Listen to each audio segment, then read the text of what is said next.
Monica Dobbin, and I have been practicing since 1997, so about 23 years. Okay. And how did you first become interested in this career? So my dad's a dentist, which of course I did not want to be a dentist because my dad's a dentist, so I actually went to go study pre-med, pre-physical therapy, a bunch of other things. I was actually ended up being a psychology major.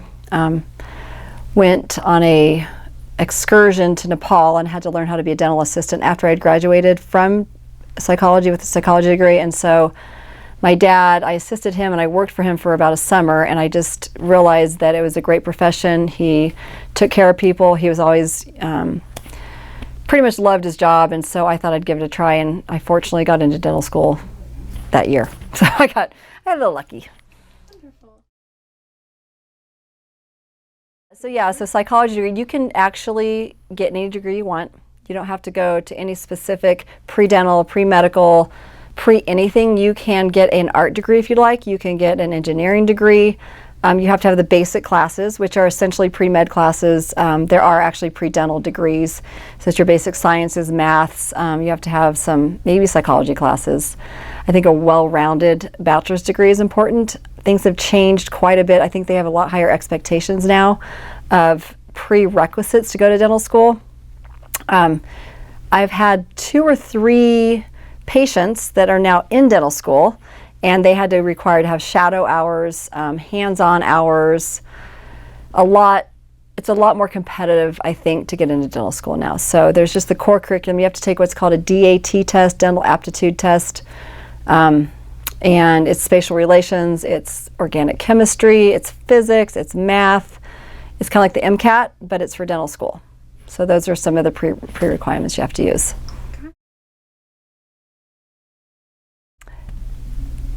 Outgoing, confident,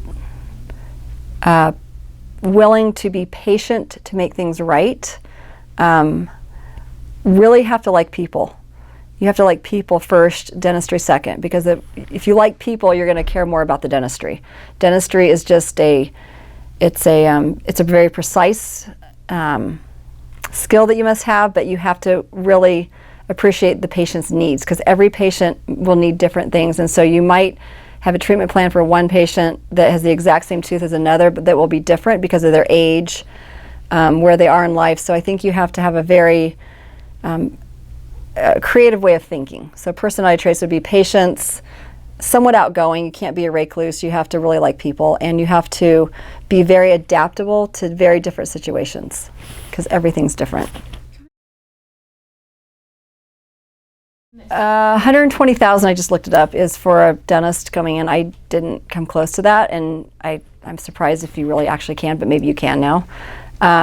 That's starting salary. Growth from there. There's a lot of corporate dental practices starting, which is, in my opinion, not favorable for the dental profession. Corporate dental is often run and managed by people that look at the bottom line, and they say, okay, you have to do this number of procedures today, things that are money and income generating rather than patient driven. So they're money driven and not patient care driven. Unfortunately, I think that in healthcare in general, sometimes the bottom line gets confused with the patient's needs.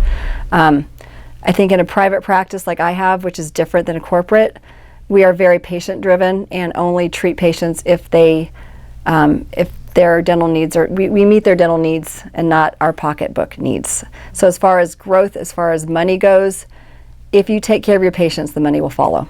That's my philosophy.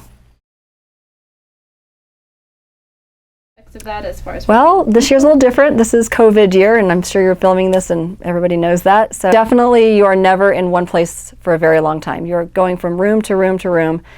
Very little time spent at a desk. Most of your time is with patient care.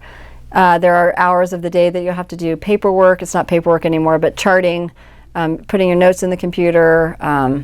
There's a lot of technology now in dentistry, so every operatory has a computer in it. There's scanning, so you've got to learn technology from a scanning standpoint, which is basically CAD/CAM dentistry, which is computer. So it's like everything, it's highly technical and technologically based right now. Not a desk job, not anywhere near it. It's physically very demanding. So So first of all, you have a meeting with you have assistants that work for you, you have hygienists, and you have a front office staff. So the beginning of the day, you try to coordinate everybody and make sure everybody's on the same page and get the patient's charts out or their computer information out. And you go through all of that to make sure that you are set up and prepared for the day.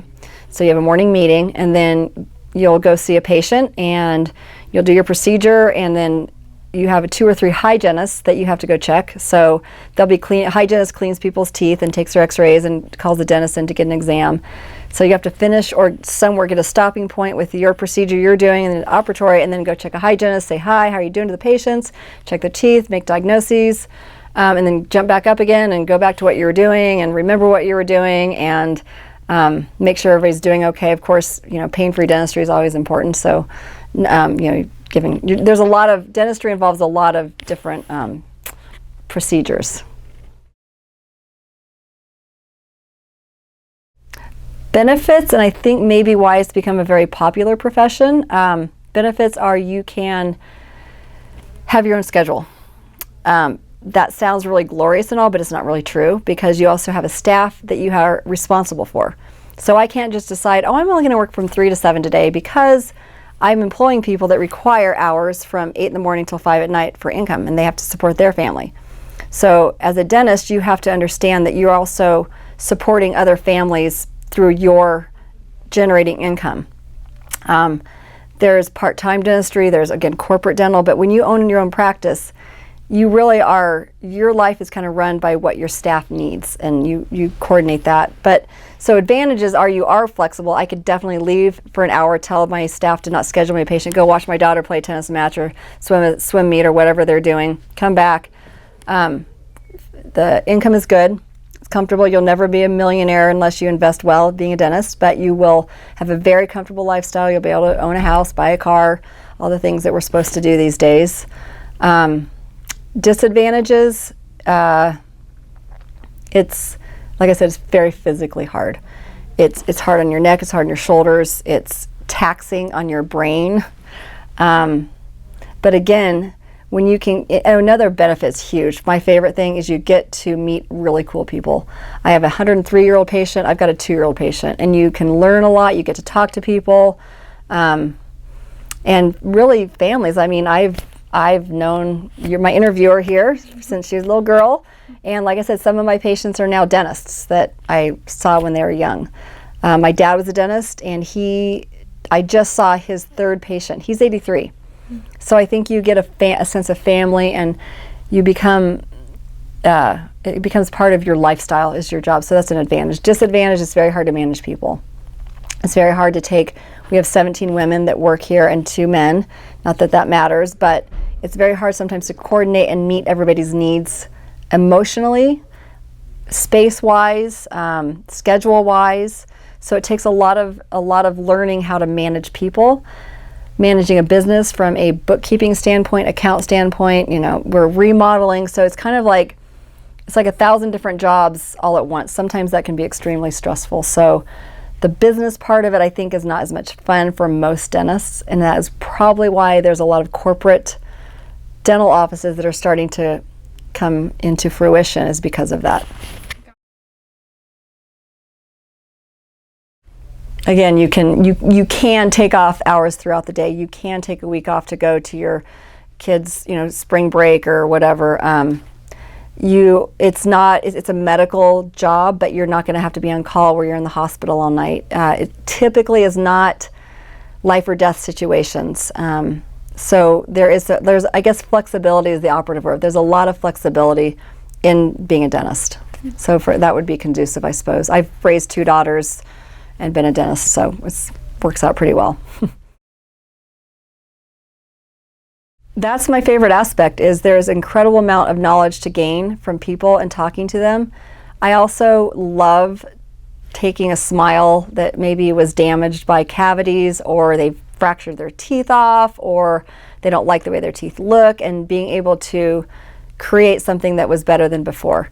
Getting a patient out of pain is one of my favorite things. Like, they come in, they're hurting, you fix the problem, and maybe it takes a day or 2, but problem solving is really fun in dentistry. So I enjoy that aspect of it.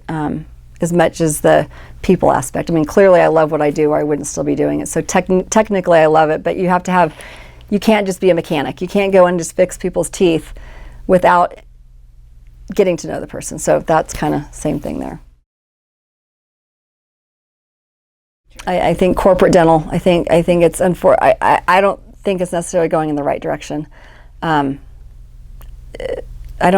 think technology is great. I think there's going to be a lot more technology. I mean, maybe a computer will be able to work on your mouth one of these days. You know, maybe we can grow a tooth. I think that medical advances truly from the standpoint of regenerating soft tissues, hard tissues. Maybe someday we don't have to do a fake tooth. Maybe we can put a little, cellular information in a lost tooth and they'll grow a tooth. I don't know, but I think that from that standpoint, it's going to be way more technical and computer based down the road. And then again, I think there'll be fewer and fewer practices where there's one or two dentists and just a small practice. I think it's gotten to be a bigger operation. I think I think that the dental schools now are requiring what I would advise, which is observation, making sure that you have spent many hours, I don't know how many they require, but I'm sure it's plenty, sitting down, talking to dentists, interviewing dentists, watching something like this, understanding that it is hands-on.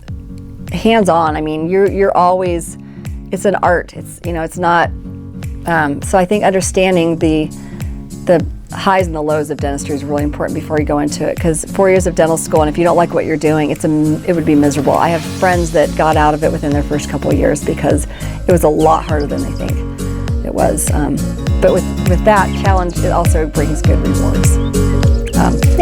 So that's what